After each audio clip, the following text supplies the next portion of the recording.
حضور صلی اللہ علیہ وآلہ وسلم نے فرمایا، جس آدمی میں یہ 3 نشانیاں ہوں وہ بہت خوش قسمت انسان ہے۔ جامعہ صغیر میں آپ صلی اللہ علیہ وآلہ وسلم کا ارشاد مبارک ہے، جس میں آپ صلی اللہ علیہ وسلم نے ارشاد فرمایا کہ یہ 3 علامتیں ہیں، نشانیاں ہیں۔ جس آدمی میں یہ 3 نشانیاں ہوں تو وہ خوش قسمت ہے۔ پہلا خوش قسمت انسان وہ ہے کہ جس کی زبان اس کے قابو میں ہو، یعنی وہ کوئی بات کرنے سے پہلے اس بات کو سوچے اور اس بات کو تولے کہ کیا میں اس بات کو صحیح کر رہا ہوں، کس انداز سے کر رہا ہوں، میرا بات کرنے کا انداز درست ہے یا نہیں، اور اس کے بعد بات کرے۔ اگر مسلمان اس بات کا خیال رکھیں کہ ہم نے کیا بولنا ہے اور کیسے بولنا ہے اور کس وقت بولنا ہے، تو یقین جانیں ایسا مسلمان بہت زیادہ خوش قسمت ہے، بلکہ ایسا کوئی بھی انسان خوش قسمت ہو سکتا ہے۔ جس آدمی کے گھر کے دروازے رشتہ داروں کے لیے کھلے ہوں، جس آدمی کا گھر کشادہ ہو، کھلا ہو، وہ بندہ بھی خوش قسمت ہے۔ اس کا مطلب یہ ہے کہ گھر کے دروازے رشتہ داروں کے لیے کھلے ہوں، یہ نہیں کہ بندہ سب رشتہ داروں سے ناراض ہو جائے، کسی کو اپنے گھر میں نہ آنے دے، ایسا نہیں ہونا چاہیے۔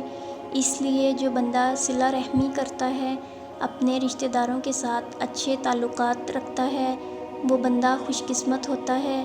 اس کی ہر چیز میں اللہ تعالیٰ برکت ڈال دیتا ہے۔ تو اس لیے دوسرا آدمی وہ ہے جس کا گھر کشادہ ہو، کھلا ہو۔ جو بندہ اپنے گناہوں پر روتا ہو، تیسرے بندے کے بارے میں ارشاد فرمایا کہ خوش قسمت ہے وہ آدمی جو اپنے گناہوں پر روتا ہو، یعنی جس بندے کا دل سخت نہ ہو۔ دل سخت کیسے ہوتا ہے؟ جب بندہ گناہ کرنے کے ساتھ ساتھ اپنے رب کو بھول جاتا ہے، گناہ کو گناہ نہیں سمجھتا، اور گناہ کر کے بھی یہ سمجھتا ہے کہ میں نے کوئی غلط کام نہیں کیا، تو ایسے بندے کا دل سخت ہو جاتا ہے اور پھر اسے اپنے گناہوں پر رونا نہیں آتا۔ تو جو بندہ اپنے گناہ پر روتا ہے، چھوٹے گناہ ہوں یا بڑے گناہ ہوں، اللہ تعالیٰ سے معافی مانگتا ہے کہ اے اللہ میں تیرا بندہ ہوں، بندہ ہونے کی وجہ سے میرے سے گناہ ہو جاتے ہیں۔ کئی لوگ پوچھتے ہیں کہ ہمیں رونا نہیں آتا، ہم کیا کریں؟ اگر رونا نہیں آتا تو رونے والا منہ بنا لیں۔ اللہ تعالیٰ کو تو صرف بہانہ چاہیے، وہ اپنے بندوں کو بخشنے کے بہانے ڈھونڈتا ہے۔